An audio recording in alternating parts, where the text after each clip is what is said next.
आजकल की अगर पॉलिटिकल सिचुएशन देखें बड़ी बड़ी पैथेटिक चल रही है। हर तरफ इल्जामात, हर तरफ एक अजीब सी क्योस है। हर कोई परेशान है, हर कोई कुछ ना कुछ सोचने की कोशिश कर रहा। दूसरी बात, क्या सवाल करना इतना बुरा है कि जिस पे आपके गद्दारी के फतवे लग जाएं, जिस पे आपको बहुत सारी उंगलियां आपकी तरफ उठ जाएं, या उन उठी हुई आवाजों, उन सवालों पे आपके ऊपर कोई क्रैकडाउन या कोई और चीज शुरू कर दी जाए? क्या सवाल पूछना इतना बुरा है? एक ये बात हो गई। थर्ड थिंग जो है वो इमरान खान का लॉन्ग मार्च दोबारा कंटिन्यू हो गया।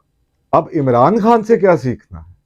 मैं बार बार इस वीडियो के ऊपर, इस लाइन के ऊपर जो है बहुत ज्यादा एम्फेसाइज कर रहा हूं कि भाई उससे सीखना क्या है।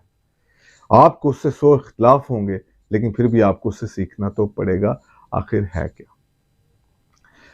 जी हाँ, ये सब कुछ और बहुत कुछ इस वीडियो के अंदर। मैं हूं यासिर मलिक एडवोकेट और आप देख रहे हैं एस्केप फ्रॉम केज। अब बाजुकात motivation, political scenario, building the character, ये बड़ी डिफरेंट चीजें लगती हैं, लेकिन हर एक चीज जो इस सोसाइटी के अंदर शामिल है, जो सोसाइटी के अंदर हो रही है, जो सोसाइटी के अंदर परवान चढ़ रही है, हर एक चीज इतनी ही जरूरी है जितना सब कुछ जरूरी है। यहीं से आपको मोटिवेशन मिलती है। इन्हीं खराब हालातों से आपने अपने आप को आगे की तरफ लेके जाना है। यहीं से हमें सीखने की जरूरत है। अब सबसे पहले पॉलिटिकल सिचुएशन क्या है? हर कोई आज आके जो मुख्तलिफ तबसरे करता है, मुख्तलिफ बातें करता है, हर एक की नई कहानी है। एक शख्स आके आपको कहेगा ये बहुत बड़ा होने लगा है, ये इस्तीफा आ गया 2 दिन के अंदर, 24 घंटों के अंदर, 48 घंटों के अंदर ये होने वाला है। कुछ कहते हैं कि नहीं भाई, वो फलानी चीज तो फलानी जगह पे होगी। इससे पहले हमें डेमोक्रेसी को समझना पड़ेगा। डेमोक्रेसी क्या है? डेमोक्रेसी है by the people, for the people, to the people. और अनफॉर्चुनेटली हमारी डेमोक्रेसी के अंदर पीपल, लोग मिसिंग। अब थोड़ा सा सिनेरियो समझिए। बहुत साल गुजर गए पाकिस्तान को बने, 75 ईयर्स ऑलमोस्ट। कुछ कमी बेशी हो सकती है। यहां पर एस्टेब्लिशमेंट की किसी ना किसी तरह इन्फ्लुएंस कायम रहा है, चाहे वो हुकूमत में आए मार्शल लॉ के थ्रू, या जो करंटली हुकूमत है उसके ऊपर किसी ना किसी तरह उनका इन्फ्लुएंस कायम रहे। क्या सिर्फ ये एस्टेब्लिशमेंट का इन्फ्लुएंस पाकिस्तान में ही है या ज्यादा है? तो ये एस्टेब्लिशमेंट का इन्फ्लुएंस ऑलमोस्ट हर कंट्री के अंदर होता है, और उस इन्फ्लुएंस के साथ ही बेसिकली एस्टेब्लिशमेंट के अंदर सिर्फ फौज नहीं जिसे हम शामिल कर लेते हैं। अनफॉर्चुनेटली यहाँ पे तकरीबन फौज, उसमें जुडिशरी भी है, उसमें फौज भी है, उसमें दूसरे एग्जेक्टिव इदारे भी हैं। ये एक इस्टेब्लिशमेंट है, इसमें पार्लियामेंट को मिला के एक पॉलिसी बनाई जाती है कि हमने अब इस नहज पे और इस किरदार के ऊपर चलना।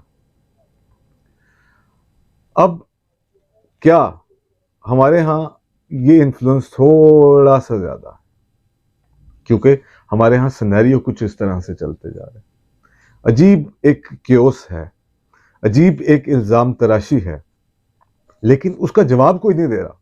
जो सवाल पूछता है उसको पकड़ो, उसको अंदर कर दो, उसको पकड़ो, उसके साथ जो दिल करे कर दो।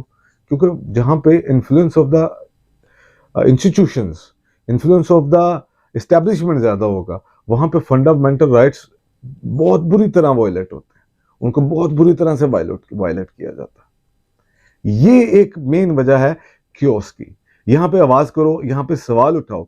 देखें, मैं एस्टेब्लिशमेंट से भी कहता हूँ कि देखो, अगर आपके किरदार में इस तरह की बातें होंगी, कुछ चीजें मुबहिम होंगी, तो आप पे सवाल तो उठेंगे।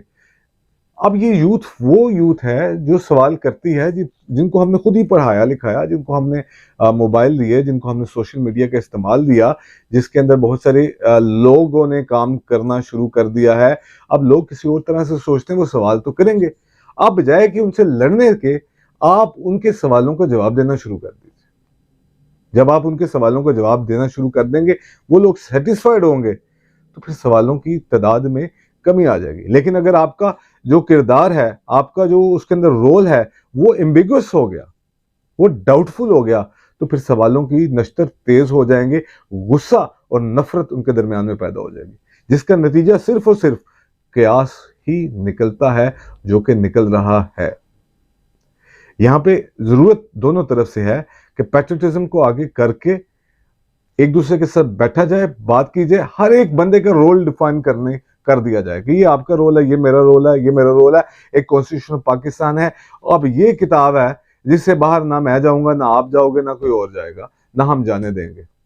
उसके ऊपर चेक अदालतों का, वहां पे भी एक म्यार, सर्टेन चीजें सेट की जाए। अगर हमने तरक्की करनी, अगर इस क्योस को खत्म करना है, या 4-5 साल के बाद फिर से यही क्योस आके हमारे सामने खड़ा होगा, जैसा कि हमारे मुल्क के अंदर होता रहता है। अगर हमने ये चीजें सेट कर ली, अगर ये चीजें हमने सब कर ली, तो फिर ही हम फाइनेंशियल तौर पे भी आगे जाएंगे, फिर ही हमारा कारोबार फ्लोरिश करेगा, फिर ही हम अक़वाम आलम के साथ मिल के काम कर सकते हैं, उनकी आंखों में आंखें डाल के बात कर सकते हैं। अगर ये क्योस खत्म नहीं करेंगे, ये आंसरिंग क्वेश्चनिंग ही खत्म नहीं होगी, तो फिर हम आगे कैसे जाएंगे? ये तो मेरा इनके साथ मशवरा है। मेरी बात माने ना माने ये उनके ऊपर डिपेंड करता है, क्योंकि वो बड़े ताकतवर लोग हैं।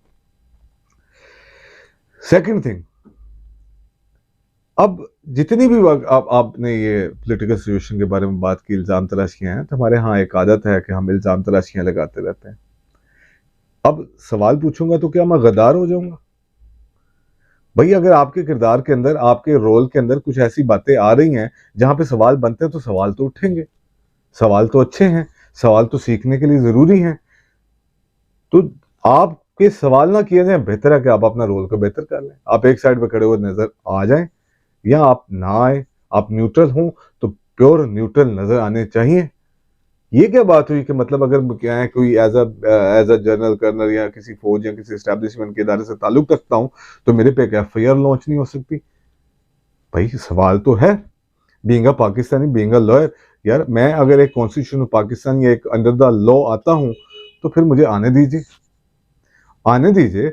Let the investigation officer, let the investigation institution, वो डिसाइड करेगा कि आप गिल्टी पाए जाते हैं या नहीं पाए जाते। वो इल्जाम लगा रहे हैं ना आपके ऊपर, आप इन्वेस्टिगेशन करके अपने आप को क्लियर कर लें, जो बेहतरीन हल है, बजाय इसके कि मजीद इल्जामात लगाए जाएं, बजाय इसके कि मजीद कोई क्योस पैदा किया जाए, बजाय इसके कि मजीद कोई ड्रामा हो। आप इससे भी बाहर आ जाए। अब तीसरी चीज थी कि इमरान खान, देखिए इमरान खान को गोलियां लगी, और मैं उनकी सेहतयाबी के लिए दुआ गो हूं, अल्लाह ताला उनको सेहत दे और उनकी जिंदगी को सिक्योर करे। एक दिन इंसान ने बेसिकली इस दुनिया के अंदर रहना नहीं है, वो चाहे खान है या चाहे मैं हूं। लेकिन मसला क्या है? मसला ये है कि he is putting some question in front of the establishment, in front of the people of the Pakistan. लोगों की सपोर्ट उसको हासिल है, लोग उसके साथ जुड़ते चले जाएंगे। सर, आप उसको जितना दीवार के साथ लगाएंगे, लोग उतने प्रेशर के साथ उसके साथ आएंगे। सर, आप उसके सवालों के जवाब दे दीजिए, आप बेहतर तरीके से दे दीजिए, अपना रोल डिफाइन कर लीजिए, आप उसके साथ बैठे। अब खान की कमाल बातें क्या है? खान की कमाल बातें ये हैं कि खान के पास जो सबसे बड़ी चीज है वो कमिटमेंट और कंसिस्टेंसी है, करेज है। आप इख्तिलाफ करो या ना करो, वो पता नहीं क्या बनता है क्या नहीं बनता, लेकिन एज अ आम पर्सन, एज अ आम आदमी, जब मैं इस चीज़ से कुछ सीखना चाहता हूँ, तो जारी बात है मुझे कमिटमेंट और कंसिस्टेंसी और करेज और ख्वाब, सर उस बंदे से ज़्यादा पाकिस्तान के अंदर किसी के पास नहीं है। और दैट इज़, वो बंदा हमारा असासा होना चाहिए, इस वजह से क्योंकि उसने कौम को डिफरेंट तरीके से सीखना, सोचना सिखाया, उसने डिफरेंट तरीके से बोलना सिखाया। अब उसके ऊपर बदतमीजी के एलिगेशन लगा दें, उसके ऊपर जिद्दी ना पता नहीं क्या, उसकी जाती जिंदगी के ऊपर जो मर्जी कीचड़ उछाल ले, क्या इससे कोई फर्क पड़ता है? सर, इससे कोई फर्क नहीं पड़ता। वो एक नया तैयार किया आपने, बच्चों की तरबियत नहीं की आपने, यूथ की तरबियत नहीं की आपने, उनको प्रॉपर एजुकेट नहीं किया आपने, उनको प्रॉपर चीजें नहीं दी। अब जब वो लोग जिनको हमने ट्रेंड ही नहीं किया, जब वो सवाल उठाएंगे, तो वो बदतमीजी का आंसर उनके सामने आ जाएगा। तो गलतियां तो हम सबसे हुई हैं, गलतियां इमरान से भी हुई होंगी, गलतियां नवाज शरीफ से भी हुई हैं, गलतियां एस्टेब्लिशमेंट से भी बेतहाशा हुई होंगी, लेकिन कभी तो नहज कोई ना कोई तो पावर स्प्लिटर आएगा ना कहीं तो पावर को स्प्लिट करना पड़ेगा, जहां पे हर बंदे को अपना रोल पता होगा कि मैं इससे आगे नहीं जा सकता, मैं इससे आगे नहीं जा सकता, ये मेरी रेड लाइन है, ये मेरी डेड लाइन है, यहां तक मैं आऊंगा, ये मेरा बॉस है, इसने रन ऑफ द गवर्नमेंट चलानी है, इस तरीके से हमने फाइनेंशियल इंस्टीट्यूशंस को लेकर चलना है, इस तरह से ब्यूरोक्रेसी ने काम करना है, इस तरह से आम आदमी को ये तमाम चीजें देंगे, इस तरह से हमने ये सब कुछ करना।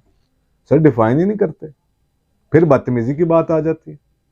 सर प्लीज डिफाइन कीजिए, ये मुल्क है, यहाँ पे हमने ही रहना है, आपने ही रहना है, और हम सब ने रहना, हम सबको इज्जतें मिली हैं इस मुल्क की वजह से। ठीक, तो आप सब लोगों से गुजारिश है कि सवाल कीजिए, डरिए मत, एक दफा सवाल करें। जब ये लब्बैक करके आप हर एक सवाल करने पे उतर जाएगा कि सवाल करने हैं, अपने फंडामेंटल राइट्स के बारे में भी सवाल कीजिए। आज खान गवर्नमेंट वापस आ जाती है, फिर भी खान से सवाल कीजिए। आज मियां साहब की गवर्नमेंट आ जाती है, उनसे सवाल कीजिए। सवाल जरूरी है सर, आपको अपने फंडामेंटल राइट्स चाहिए, आपको अपनी आने वाली नस्लों का फ्यूचर सिक्योर चाहिए, तो आपको सवाल करने पड़ेंगे, आपको उसके लिए जदोजहद करनी पड़ेगी। कोई आसानी से आपको ना फंडामेंटल राइट्स आपके देगा, और वो हमेशा आपको लेने पड़ेंगे। उठें, अभी भी है, अपना करैक्टर बनाएं। आप क्या मुझ जैसे शख्स को वोट देना पसंद करेंगे? नहीं। क्यों देना नहीं पसंद करेंगे? क्योंकि मेरे पास लैंड क्रूजर नहीं है, क्योंकि मेरे पास पैसा नहीं है, क्योंकि मैं इलेक्शन के ऊपर करोड़ों रुपया नहीं लगा सकता, इस वजह से मुझे वोट नहीं मिलेगा। मैं सोच भी नहीं सकता। कभी ऐसा भी हो कि आज मैंने अक्सर इलेक्शन कैंपेनें देखता हूं, उसमें एक पराडो के पीछे बहुत सारी मोटरसाइकिलें जा रही होती है, तो कभी एक मोटरसाइकिल के पीछे बहुत सारी लैंड क्रूजर पराडो क्यों नहीं जाती? वो मोटरसाइकिल वालों की तादाद बहुत ज्यादा है, लैंड क्रूजर वाले बहुत कम हैं, लेकिन वो रूल कर रहे हैं। यहां से भी अपने आप को निकालिए, एज अ कौम निकालेंगे, आप निकालेंगे और मैं निकालूंगा। अब सवाल आपके सामने है, आपने भी सवाल पूछने हैं, हमने भी सवाल पूछने हैं, हमने भी जदोजहद करनी है, आपने भी जदोजहद करनी है, और यही अब एक डिसाइसिव मोमेंट है। थैंक यू वेरी मच कि आपने मुझे सुना। इंशाल्लाह फिर मिलूंगा नई वीडियो में। अल्लाह हाफिज।